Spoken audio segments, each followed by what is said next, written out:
Hi, this is Mike Kennedy for Beer City Television. Today we have a treat for all of you who prefer your beer in a can.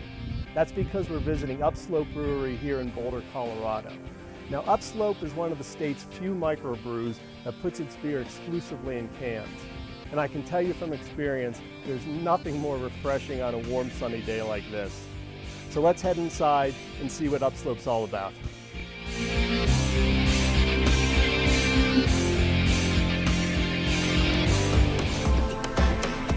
Welcome back, and we're here with Matt Cutter, one of the three founders of Upslope. We're standing on the brewery floor right now. There's lots of activity around here, and that makes me wonder how you got active in the craft beer lifestyle. I would say that it's mostly related to my moving to Boulder. I came here in 1991 and really hadn't been exposed to what great craft beer could be. So started discovering it and then wanted to create more of these flavors myself. So started homebrewing. Started with an on-premise local homebrew place and ended up bringing it into my kitchen, bringing my neighbor into it, and we got to the point where we always had homebrew in the pipeline, whether it be brewing or fermenting or carbonating or conditioning. So love the results from that. Love bringing it to parties where I could share it with people and introduce them to something I actually made.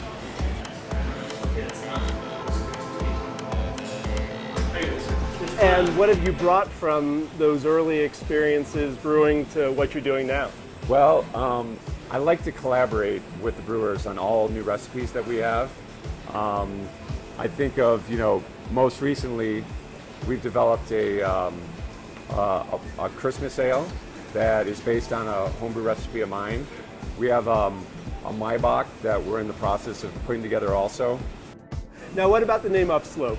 Was that a collaboration? I mean, anybody who lives here in Boulder certainly knows something about Upslope. Is that what your name is founded in? When I was putting the business plan together, I kept thinking about, what I wanted to hang our hat on. And the word upslope, the concept of upslope was new to me upon moving to Colorado. Upslope storms are a combination of cold weather coming from the northwest and then moisture coming from the Gulf, and they clash right here on the Front Range, and the weather actually starts moving east to west up the slope of the mountain, giving us these huge, 14-inch snowstorms and all this crazy stuff. So I love the chaos associated with that, the excitement associated with it. Well, that seems like a perfect excuse to take a tour. How about your best 25-cent version? Let's do it. All right. Super sack, and in the super sack is our base malt. This essentially acts as our silo. So after the malt is moved over the grist case, we bring it down into our brew house right here. This is our mash tun and lauter, our hot liquor tank, and our kettle. This is a 7-barrel brew house, the equivalent of about 217 gallons of beer. We'll continue to boil that for roughly an hour and a half or so, and then we bring it out of the kettle using a whirlpool technique. The whirlpool is something that's created inside of that tank in order to get the hop residue to stick to the sides of the tank. It's really the first point of filtration that we have for the beer. When we bring the wort over, we also oxygenate. We'll hook an oxygen tank up to this hose, look in a sight glass that we have where you can actually see how much oxygen is being entered in the beer. That's very important for fermentation. Starting fermentation involves adding yeast. We'll pitch our yeast once it's at the proper temperature, and then the first thing that happens is that yeast starts to multiply. After they start multiplying, they start eating the fermentable sugars that we created in this process at the brew house. Equal amounts of CO2 and alcohol being created during fermentation. And then we'll crash cool the tank. When that happens, the yeast actually get sleepy and they'll fall down into these cones. We take the yeast out after it's conditioned, and then we'll filter the beer through there. Once it goes from the fermenter and is filtered into these tanks, we carbonate the beer. So we were just over at the Bright Tank, and I may not be the world's foremost beer expert, but I certainly know a beer can when I see one. Explain to me why, as a craft beer, you decided to go exclusively to cans. From the very beginning in my business plan, the idea was portability. We live in Colorado. There's a lot of things that people like to do in Colorado. Backpacking, backcountry skiing, going to music festivals, mountain biking, camping, all these things. The can just works better, so it was portability first and foremost. But since then, we've learned even more about the beauty of this vessel. It's also protects the beer better than a bottle does. Amber bottles do a pretty good job of keeping light out. Our beer's in total darkness, so no chance of it ever getting light struck. The seal on a can is actually better than a seal on a bottle, a crown, because of the lack of oxygen that it allows in. It just, it seemed very obvious to me at the very beginning that this was the right way to go. So we're here in the tap room at Upslope. This is always my favorite part of the tour, beer tasting. In fact, I've gotten a little jump on the action with a brown ale. We're joined by Henry Wood and Danny Pages, the two other founders of Upslope. And give me a short rundown of some of the beers we're looking at. Well, we have our core brands in here, our Pale Ale, our India Pale Ale, our Brown Ale, and our Craft Lager. In addition to that, two other limited releases that we just started packaging this year, our Foreign Style Stout and our Belgian Pale.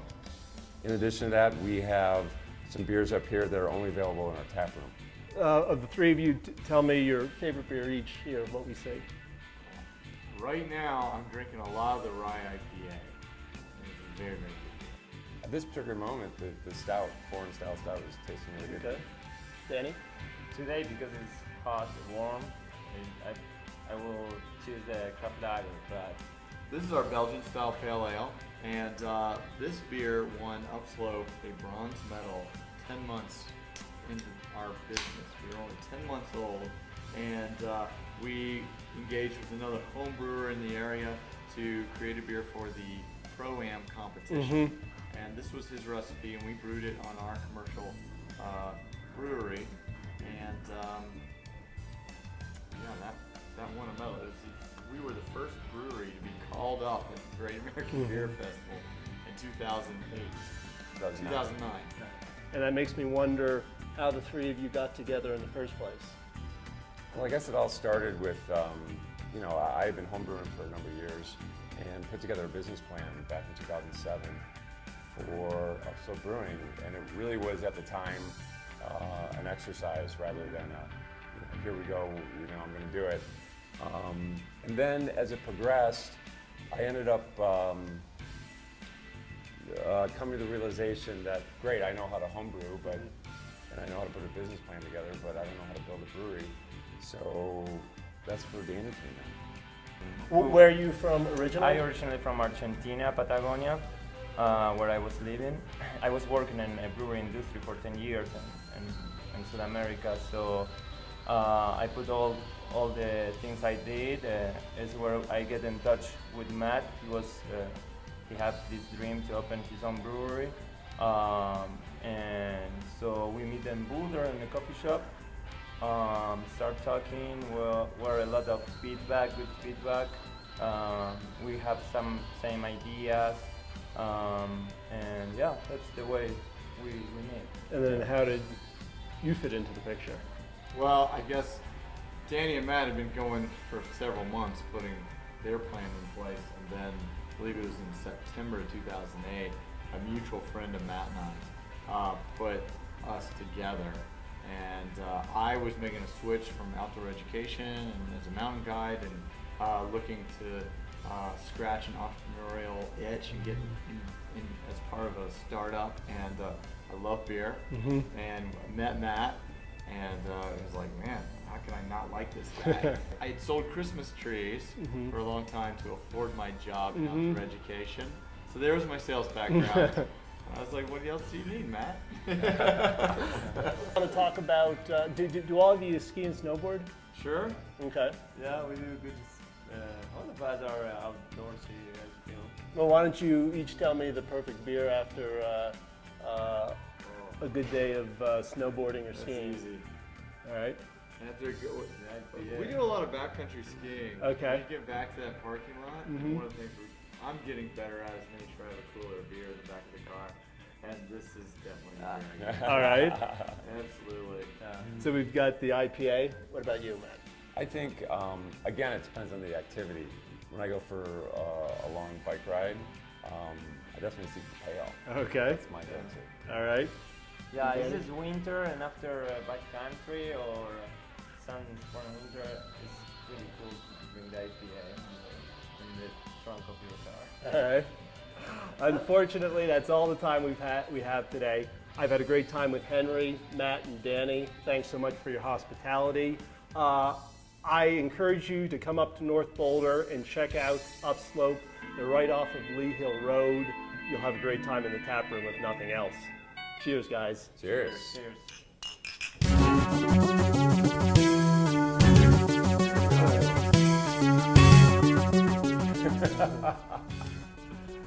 What? Beer goggles, you know. You drink a few and all of a sudden she looks a lot better.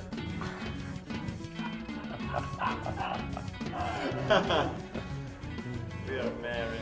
We should have